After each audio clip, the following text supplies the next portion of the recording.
Assalamualaikum warahmatullahi wabarakatuh. Semangat pagi, salam sejahtera bagi kita semua dan salam Planters. Perkenalkan, nama saya Sultan Lutfi Cendikia dengan NIM 2433076111050. Saya adalah mahasiswa program studi agroteknologi, kelas agroteknologi A, Fakultas Pertanian, Universitas Prima, Indonesia. Pada video kali ini, saya akan membuat video untuk memenuhi tugas mata kuliah pengelolaan operasi dan produksi kelapa sawit. Dengan tema yang akan kita bedah secara mendalam hari ini adalah manajemen operasi dan produksi kelapa sawit di sektor hulu dengan pendekatan prinsip Furab. Kita tahu bahwa kelapa sawit adalah tulang punggung ekonomi Indonesia. Namun, keunggulan komunitas ini tidak datang begitu saja. Ia lahir dari manajemen lapangan yang disiplin, efisien, dan terstruktur. Mari kita masuk ke pembahasan materi. Teman-teman sekalian, operasional di sektor hulu atau on-farm adalah titik awal penentu kualitas. Jika manajemen di hulu buruk, maka proses di pabrik secanggih apapun tidak akan menghasilkan produk yang maksimal. Alur operasional hulu secara umum terdiri dari 4 tahap utama. Yang pertama, sensus dan kesiapan lahan. Manajemen harus memastikan akses jalan panen bersih. Kita tidak bisa mengharapkan produktivitas tinggi jika piringan pohon kotor atau jalan produksi rusak. Yang kedua, eksekusi panen. Ini adalah dari kegiatan hulu. Pemanen harus memahami kriteria matang panen secara teknis. Kita mencari buah fraksi 2 atau 3 di mana telah mendapat minimal 5 brondolan jatuh secara alami di piringan. Teknik potong buah yang juga harus benar, pelepah harus disusun rapi agar tidak mengganggu siklus panen berikutnya. Yang ketiga, pengumpulan hasil. Setelah TBS atau tandan buah segar dipotong, ia harus segera dibawa ke tempat pengumpulan hasil atau TPH menggunakan angkot. Di sini, brondolan harus dikutip 100%. Mengapa? Karena brondolan adalah bagian dengan rendemen minyak tinggi. Menyisakan brondolan di lapangan sama saja dengan membuang keuntungan. Yang keempat, pemuatan dan transportasi. TBS yang sudah terkumpul di TPH harus segera dimuat ke truk pengangkut. Di sini, komunikasi antara mandor lapangan dan bagian transportasi sangat krusial agar tidak ada buah yang tertinggal atau restan.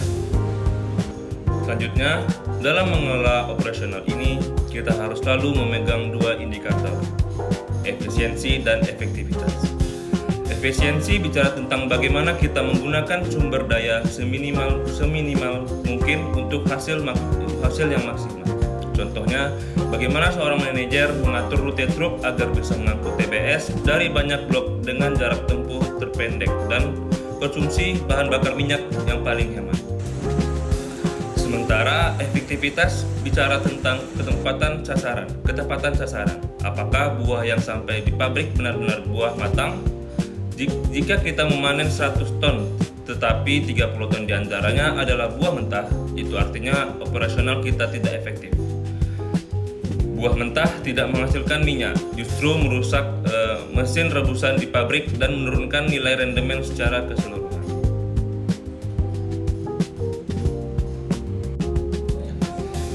Nah, sekarang mari kita bedah prinsip Furab sebagai ruh dalam manajemen operasional hulu.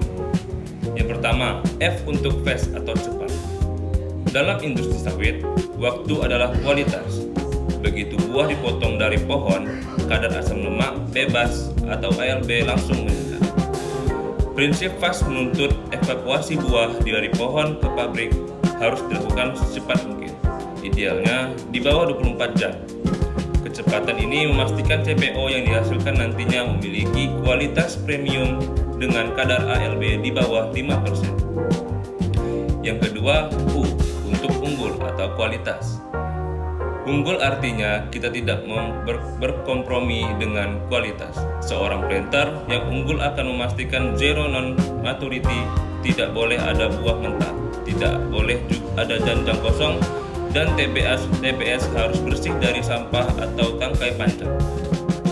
Kualitas unggul di hulu adalah jaminan keuntungan untuk di hilir nanti.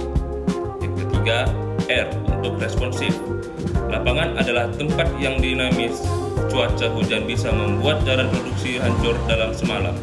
Manajemen yang responsif adalah manajemen yang cepat memberikan solusi jika jalan putus, segera lakukan perbaikan darurat atau alihkan rute transportasi agar distribusi buah di pabrik tidak terhenti. Yang keempat, A untuk akuntabel atau dapat dipertanggungjawabkan. Data adalah kunci. Setiap janjang yang dipanen harus dicatat secara transparan. Akuntabilitas berarti data di buku panen mandor harus sama dengan data di timbangan pabrik. Tanpa akuntabilitas, kebocoran produksi akan sangat mudah terjadi dan perusahaan akan kehilangan kontrol atas asetnya. Yang terakhir, B untuk berkelanjutan atau sustainability. Ini adalah masa depan sawit kita. Berkelanjutan berarti kita mengelola kebun dengan memperhatikan lingkungan. Kita tidak bisa menggunakan pestisida secara berlebihan. Kita harus menjaga sempadan sungai dan kita memastikan kesejahteraan pekerja. Praktek hulu yang berkelanjutan adalah tiket kita untuk bisa bersaing di pasar internasional sesuai standar ISPO atau RSPO. Sebagai penutup, saya ingin menekankan bahwa manajemen operasional hulu adalah sebuah seni sekaligus sains. Dengan menerapkan prinsip FURAP, fast, unggul, responsif, akuntabel, dan berkelanjutan. Kita bukan hanya sekedar memanen buah, tapi kita sedang membangun industri yang kokoh dan bermartabat. Saya berharap materi ini dapat memberikan wawasan baru bagi rekan-rekan mahasiswa pertanian lainnya. Mari kita terus belajar untuk menjadi planters yang berdampak bagi bangsa. Demikian penjelasan dari saya. Mohon maaf atas segala kekurangan dalam penyampaian ini. Terima kasih. Wassalamualaikum warahmatullahi wabarakatuh. Semangat pagi.